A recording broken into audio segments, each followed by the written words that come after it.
আরে বিপ্লব, আতিক, কি হয়েছে তোদের? ভাই আমার অনেক জ্বর আসছে। ভাইয়া আমার মাথা ব্যথার কারণে আমি উঠতেই পারতেছি না। আচ্ছা ঠিক আছে, আমি ওরা ভাবলাম যে তোদের রেস্টুরেন্টে খেতে যাব, তোরা তো অসুস্থ হয়ে পড়ে আছিস। ভাইয়া আমরা রেডি, চলো। তোরা দুজনে অসুস্থ ছিলি? আরে ভাইয়া কিসের অসুস্থ, চলো খাইতে যাই। হ্যাঁ ভাইয়া চলো চলো।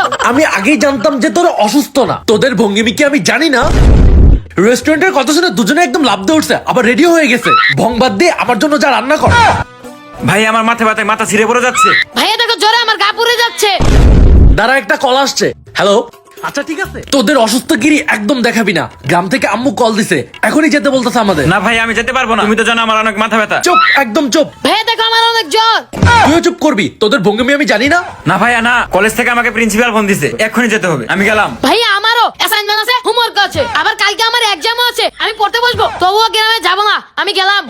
তোদেরকে দিয়ে কেমনে আসল কাজ করানো যায় এটা তো শুধু আমিই জানি।